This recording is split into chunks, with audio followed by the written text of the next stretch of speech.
Yohanes setia tetapi dipenjara. Paulus taat tetapi terus menderita. Lazarus dikasihi tetapi dibiarkan mati. Di saat-saat seperti itu, kita mungkin bertanya-tanya, di manakah Tuhan? Hari ini kita akan belajar dari kisah mereka bahwa ketika Tuhan tampak diam, Ia tidak pernah absen. Bahkan di tengah penantian yang sulit, iman kita bisa tetap teguh. Karena Tuhan sedang bekerja dengan cara yang seringkali tidak kita pahami. Kisah pertama kita mulai dengan Yohanes Pembaptis, seorang nabi yang dipanggil Allah untuk mempersiapkan jalan bagi Mesias. Ia setia, berani menegur dosa, tetapi harus menghadapi penjara. Dari balik jeruji itu, pertanyaan manusiawinya muncul. Apakah Allah sungguh hadir untukku? Latar belakang kisahnya berkaitan dengan pemerintahan Raja Herodes Agung, seorang penguasa kejam yang dikenal bukan karena kebaikannya, melainkan karena ambisi dan proyek-proyek pembangunannya. Setelah kematiannya, kerajaan dibagi kepada anak-anaknya. Herodes Antipas kemudian menikahi Herodias, istri saudaranya sendiri, sebuah tindakan yang melanggar hukum Yahudi. Allah mengutus Yohanes Pembaptis, sepupu Yesus, untuk menyerukan pertobatan dan mempersiapkan jalan bagi karya Allah yang besar. Yohanes dengan berani menegur dosa, termasuk dosa Herodias. Akibatnya, ia dibenci dan akhirnya dipenjara. Yohanes telah melakukan semua yang Allah minta darinya.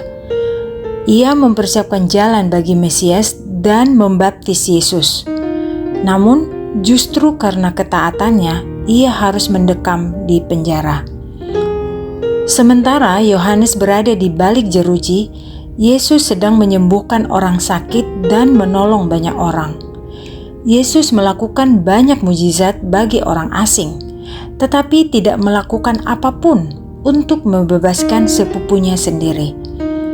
Dari penjara, Yohanes mulai bertanya-tanya. Ia yang pernah bersaksi dengan penuh keyakinan, kini mulai diliputi keraguan. Maka ia mengutus murid-muridnya untuk bertanya kepada Yesus, "Engkaukah yang akan datang itu, atau haruskah kami menantikan orang lain?" Matius 11 ayat 2 dan 3. Keraguan Yohanes menunjukkan bahwa perubahan keadaan hidup dapat mengguncang keyakinan seseorang, bahkan orang yang paling setia sekalipun. Yesus tidak menjawab dengan janji pembebasan atau penegasan langsung. Ia justru berkata agar para murid melaporkan apa yang mereka lihat dan dengar. Seperti orang buta melihat, orang lumpuh berjalan, orang kusta ditahirkan, orang tuli mendengar, orang mati dibangkitkan, dan Injil diberitakan kepada orang miskin. Matius 11 ayat 4 dan 5. Dengan kata lain, Yesus mengarahkan Yohanes untuk melihat karya Allah di luar dinding penjaranya. Lalu Yesus menambahkan, "Berbahagialah orang yang tidak menjadi kecewa dan menolak Aku." Matius 11 ayat 6. Ia mengingatkan bahwa iman tidak boleh runtuh hanya karena Allah bertindak dengan cara yang tidak kita pahami.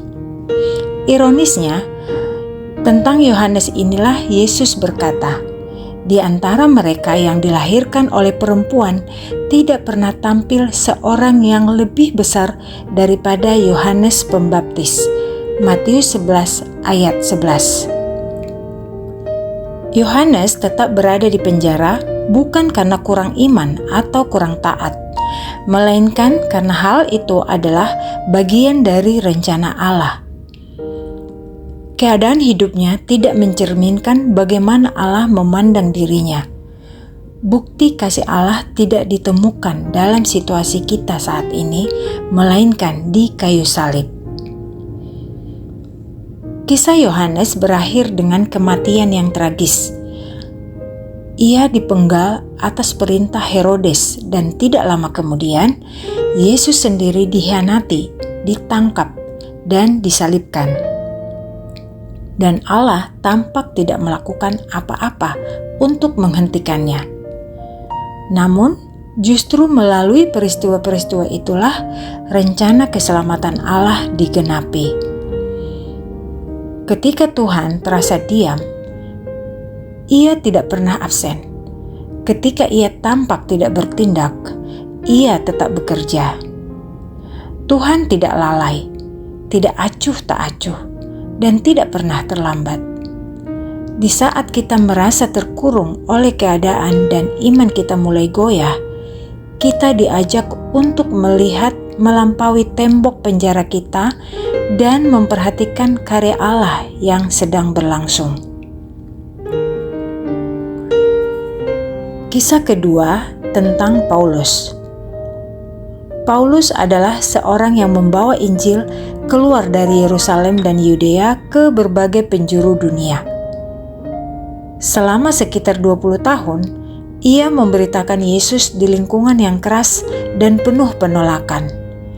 Ia mengalami kapal karam, dipukuli, dilempari batu, dipenjara, dan hampir kehilangan nyawanya. Namun, di tengah semua penderitaan itu, Paulus tetap setia melayani Allah. Beberapa tahun setelah kebangkitan Yesus, Paulus menjadi pengikut Kristus. Tak lama kemudian, ia mengalami suatu penderitaan fisik yang terus mengikutinya dan menghambat pelayanannya. Paulus menyebutnya sebagai duri dalam daging yang diberikan kepadanya agar ia tidak meninggikan diri. Supaya aku jangan meninggikan diri, maka diberikanlah kepadaku suatu duri dalam dagingku. 2 Korintus 12 ayat 7. Penderitaan itu begitu berat sehingga Paulus memohon kepada Tuhan sampai 3 kali agar diangkat darinya. 3 kali aku berseru kepada Tuhan supaya utusan itu diambil daripadaku. 2 Korintus 12 ayat 8. Ia adalah orang yang dikasihi dan dipakai Allah secara luar biasa, namun tetap harus menerima jawaban tidak. Akhirnya Paulus menerima jawaban Tuhan yang mengubah cara pandangnya terhadap penderitaan. Cukuplah kasih karuniaku bagimu, sebab dalam kelemahanlah kuasaku menjadi sempurna.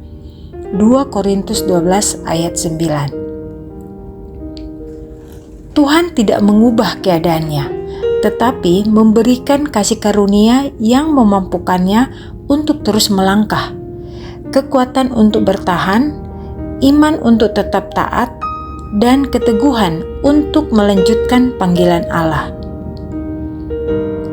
Seringkali kita ingin Allah dimuliakan melalui keberhasilan, kekuatan, dan pencapaian kita.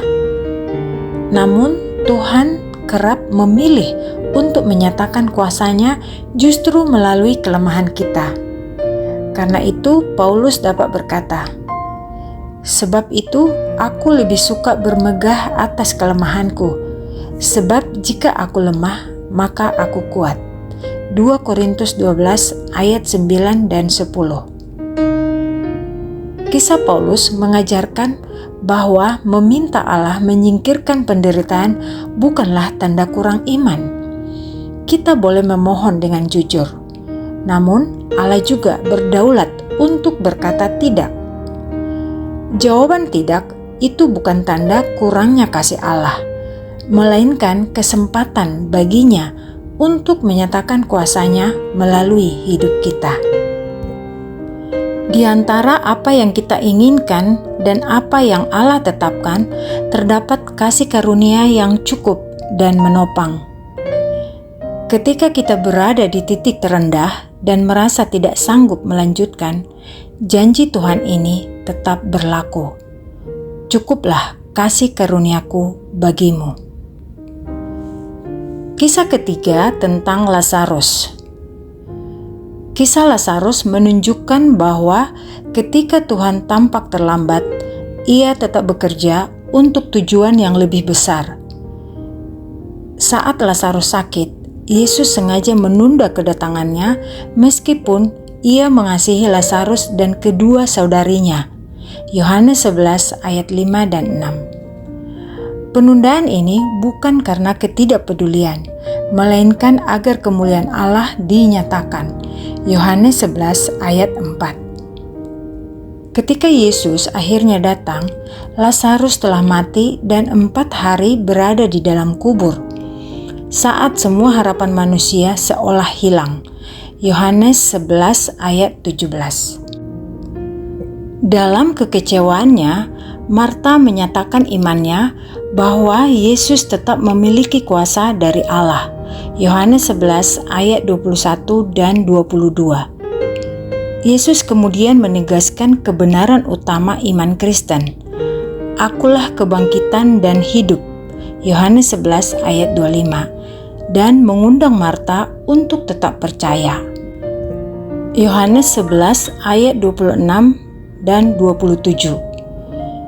Yesus bukan Tuhan yang jauh dari penderitaan manusia.